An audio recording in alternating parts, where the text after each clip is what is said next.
Si vous pensez aujourd'hui à vous faire poser des implants, il est normal de vous sentir hésitant et de ne pas savoir si c'est réellement le bon moment. Beaucoup de patients viennent me voir avec la même question. Dois-je aller de l'avant ou attendre un peu plus longtemps? Comprendre cela peut vous éviter des décisions précipitées qui sont ensuite très difficiles à corriger. Il y a quelque temps, j'ai reçu un homme de 64 ans qui avait perdu 3 dents à cause d'une maladie des gencives. Malgré cela, son os était solide et sa bouche en bon état, ce qui faisait de lui un bon candidat pour des implants. Mais la veille de l'intervention, il est arrivé au cabinet avec son téléphone à la main. Sa fille lui avait envoyé une vidéo devenue très populaire, et cette vidéo lui avait créé une grande confusion. Que montrait cette vidéo? Elle parlait d'un chercheur japonais et de son équipe, ainsi que de la possibilité que les dents puissent repousser naturellement. Après l'avoir regardé en entier, il m'a regardé droit dans les yeux et m'a demandé « Docteur, est-ce que je dois attendre ou me faire poser mes implants demain ?» Cette question, qui vous traverse probablement l'esprit aussi, a bien une réponse claire. Et aujourd'hui, je veux vous la donner de façon simple, basée sur la science, et non sur des rumeurs ou des vidéos virales. Il existe actuellement une ligne de recherche très sérieuse sur un mécanisme biologique que nous portons tous en nous, caché dans les os de la mâchoire. Ce mécanisme est là depuis des décennies, inactif, silencieux. Et ce qui est surprenant, c'est que l'équipe japonaise a réussi à l'activer chez des animaux. Mais il y a un détail crucial, rarement mentionné, qui détermine qui pourrait bénéficier de cette avancée et qui ne le pourrait pas. Aujourd'hui, je vais vous expliquer ce que fait la protéine responsable de freiner la croissance dentaire au fil des années. Je vais aussi vous dire exactement ce que cette équipe japonaise a découvert, et surtout, pour qui cette future thérapie pourrait être utile et pour qui elle ne le serait pas. Car les vidéos qui deviennent virales laissent souvent de côté l'essentiel. Restez avec moi, car comprendre cela pourrait vous éviter une erreur qui nuirait à votre santé bucco-dentaire à long terme. Pour comprendre ce médicament potentiel, il faut d'abord comprendre le corps lui-même. Pourquoi cessons-nous de produire des dents à l'âge adulte? Il existe un détail anatomique surprenant que presque personne ne mentionne. Dans votre mâchoire, il reste des structures dormantes, comme de petites graines biologiques en attente d'un signal pour s'activer. Depuis l'apparition de votre dernière dent définitive, ces structures sont restées là, cachées, sans se développer. Ce n'est pas une métaphore, c'est de l'anatomie.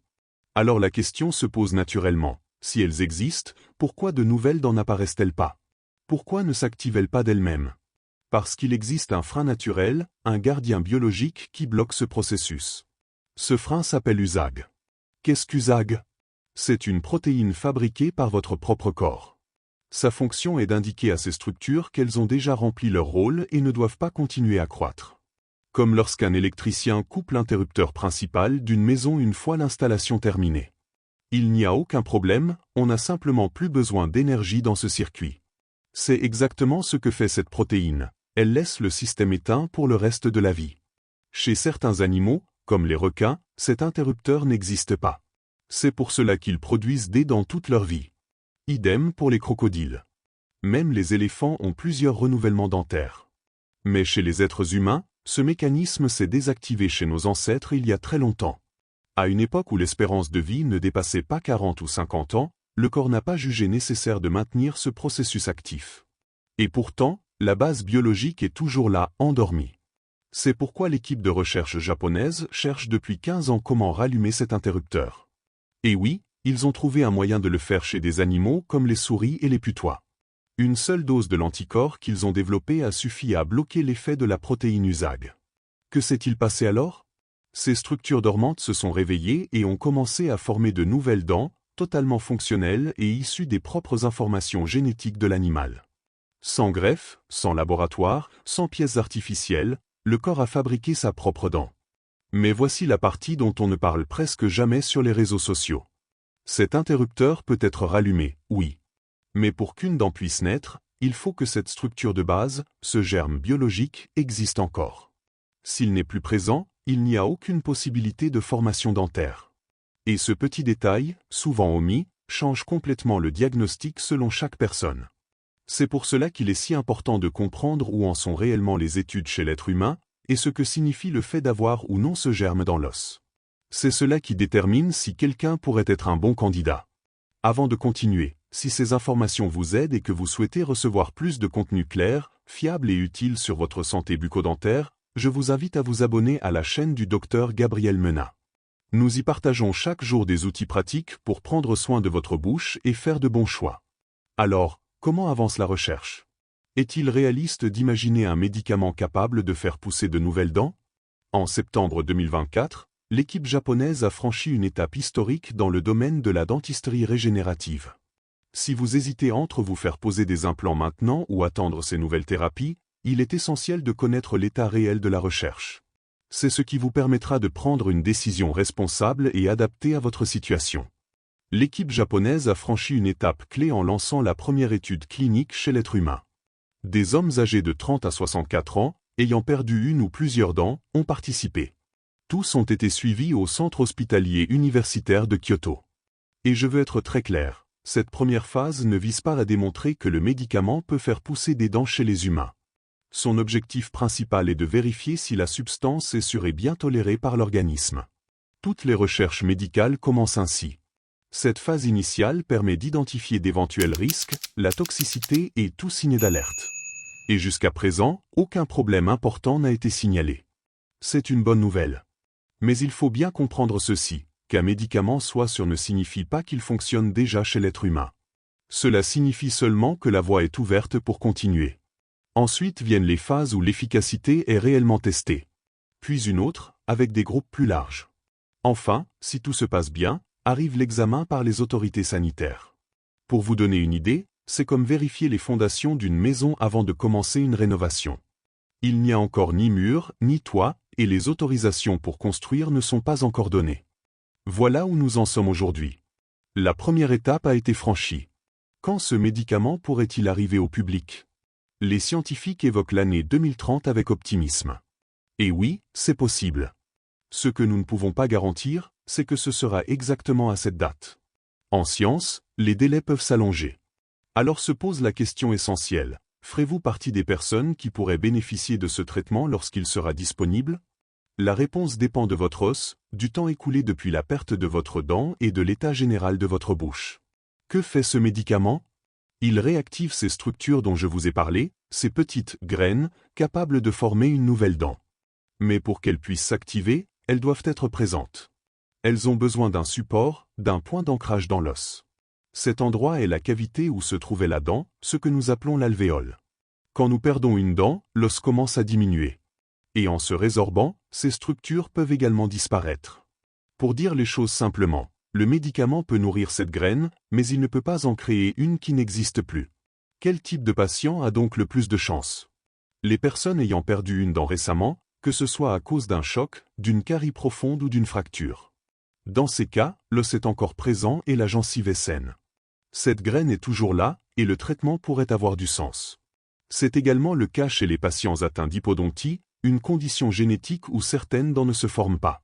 C'est d'ailleurs dans ce groupe d'enfants que la prochaine phase d'étude sera menée, car chez eux, ces structures sont intactes. Et qui a moins de chances d'en bénéficier? Ceux qui ont laissé un espace vide pendant de nombreuses années ou ceux qui souffrent d'une parodontite sévère ayant détérioré l'os. Si l'os est perdu, le médicament n'a aucun moyen d'agir. Cela me rappelle le cas d'une patiente que j'ai reçue il y a quelques mois. Elle avait perdu une molaire depuis presque 10 ans et ne l'avait jamais remplacée. Lors de son examen, il n'y avait plus assez d'os, et malheureusement, même si cette thérapie existait déjà aujourd'hui, elle ne pourrait pas fonctionner chez elle. Elle m'a dit, « Docteur, j'aurais aimé venir plus tôt. » Je partage cela avec vous pour que vous n'attendiez pas trop longtemps.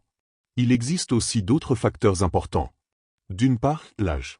Les cellules souches perdent de leur vitalité au fil du temps, ce qui réduit leur capacité à former de nouveaux tissus. Et d'autre part, certains médicaments. Si vous prenez des traitements contre l'ostéoporose, en particulier des bisphosphonates, il faut être très prudent, car ils influencent directement l'os de la mâchoire et peuvent ralentir la formation d'une nouvelle dent. Tout professionnel sérieux surveille cela. En revanche, avec des médicaments courants comme la metformine ou les statines, aucun problème n'a été observé. Il y a un autre point rarement abordé. La protéine USAG ne régule pas seulement le développement dentaire. Elle intervient aussi dans une voie biologique liée à la formation de l'os, de la peau et des cheveux. Chez les animaux, elle joue un rôle important, et chez l'humain, les recherches sont toujours en cours. Dans la phase actuelle des études, aucun dommage au tissu ni signe préoccupant n'a été constaté. Tout avance correctement, mais les chercheurs doivent observer la réaction d'un groupe plus large avant de tirer des conclusions définitives. Et une question revient souvent. Que se passe-t-il si vous avez déjà des implants? Dans ce cas, il n'y a aucun conflit. Un implant occupe l'espace où une nouvelle dent pourrait pousser, et le médicament ne peut pas agir sous le titane. En d'autres termes, ces thérapies n'interfèrent pas avec les implants et ne les remplacent pas comme par magie. Et c'est important, aujourd'hui, dans la majorité des cas, l'implant reste la meilleure solution disponible. Les probabilités réelles de bénéficier des futures thérapies augmentent lorsque la perte de la dent est récente et que l'os est sain. Elles diminuent lorsque de nombreuses années ont passé et qu'il y a eu perte osseuse. Mais vous n'avez pas besoin d'attendre la sortie de ce médicament. Ce que vous devez faire, en revanche, c'est vous préparer. Et cela commence dès aujourd'hui. En repensant au cas dont je vous ai parlé au début de la vidéo, cet homme de 64 ans qui s'est présenté avec 3 dents manquantes et une bonne densité osseuse, je me souviens parfaitement comment il m'a montré la vidéo virale sur son téléphone.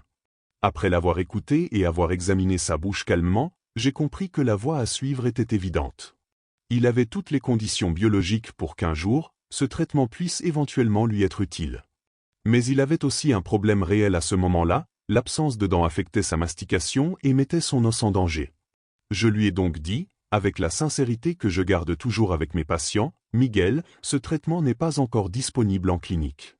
Mais toi, tu ne peux pas attendre. Tu as besoin aujourd'hui d'une solution qui protège ta santé. Nous allons poser des implants.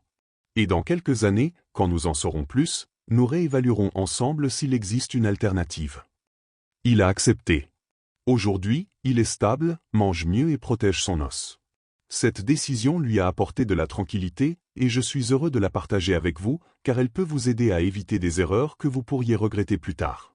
Et c'est précisément là que se trouve l'essentiel. L'erreur la plus fréquente n'est pas d'attendre un médicament japonais.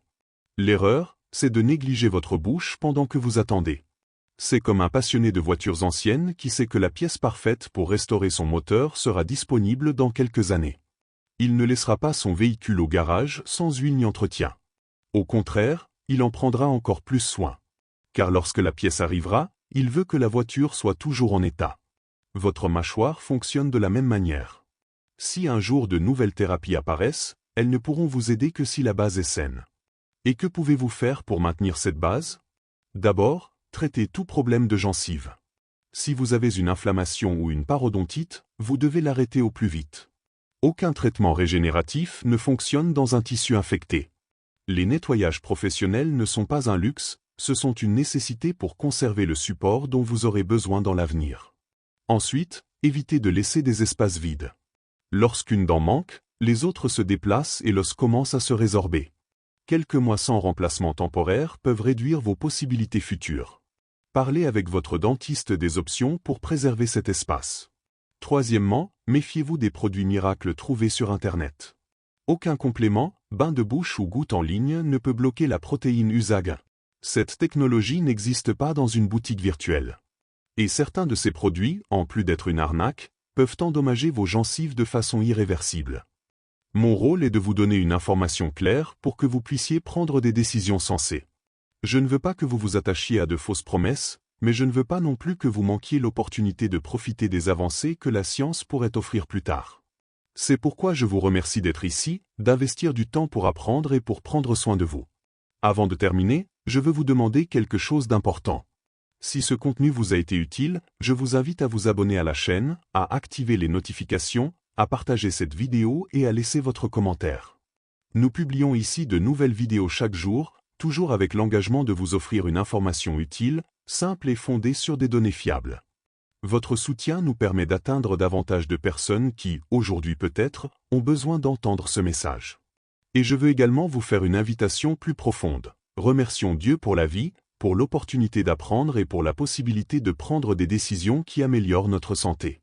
Chaque jour est un cadeau, et prendre soin de nous est une manière de l'honorer.